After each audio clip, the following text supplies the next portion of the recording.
पुण्यातून पुणे पोलिसांकडून नमाज पठणाची चौकशी करण्यात येते। अज्ञात महिलांच्या खोडसाळपणाविरोधात आता गुन्हा दाखल झालाय।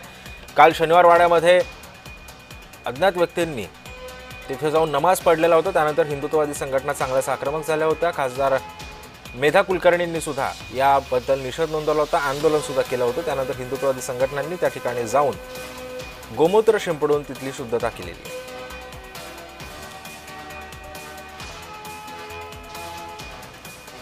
त्यामुळे पुणे पोलिसांकडून नमाज पठणाची चौकशी सध्या करण्यात येते। पुणे पोलिसांकडून नमाज पठणाच्या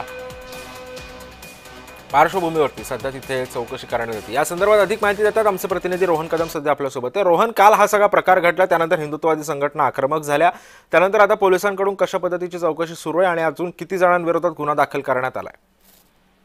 सिद्धेश, खरे तर शनिवार वाडा ही भारतीय पुरातत्व सर्वेक्षण विभागाची वास्तू आहे आणि या वास्तूमध्ये अशा पद्धतीने धार्मिक पद्धतीने प्रार्थना जी आहे ती केल्याप्रकरणी रविवारी रात्री तक्रार पुरातत्व विभागाकडून देण्यात आलेली होती आणि त्यानंतर विश्रामबाग पोलिसांनी हा संपूर्ण गुन्हा जो आहे तो अज्ञात महिलांच्या विरोधामध्ये दाखल केलेला पाहायला मिळतोय।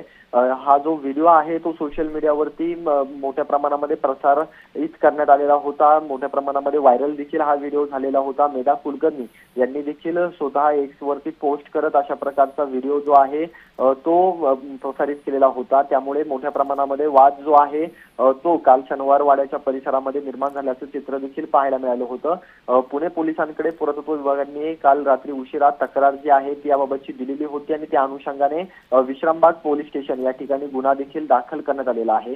दोन अज्ञात महिला या व्हिडिओच्या माध्यमातून दिसत आहेत आणि या व्हिडिओमध्ये धार्मिक प्रार्थना त्या करत असल्याचं देखील समोर येत आहे। नमाज पठण त्या करत होत्या आणि शनिवार वाड्यामध्ये अशा पद्धतीने धार्मिक पठण करणं किंवा नमाज पठण करणं याबाबत पुरातत्व विभागाने गंभीर्याने दखल घेतलेली आहे आणि त्यांनी स्वतः तक्रार देत विश्रामबाग पोलीस स्टेशन या ठिकाणी गुन्हा दाखल केलेला पाहायला मिळतो। या महिलांना शोधण्याचं कामकाज जे आहे ते पुणे पोलिसांकडून आता केलं जाईल। या महिलांना नावं जरी अद्याप माहिती नसली तरी अज्ञात महिलांच्या विरोधामध्ये हा संपूर्ण गुन्हा जो आहे तो दाखल केलेला आहे। काल हिंदुत्ववादी संघटना देखील आक्रमक झालेल्या होत्या। पतित पावन संघटना असेल किंवा स्वतः मेधा कुलकर्णी त्या ठिकाणी पोहोचून आंदोलन त्यांनी केलं, शिववंदना त्या ठिकाणी केली।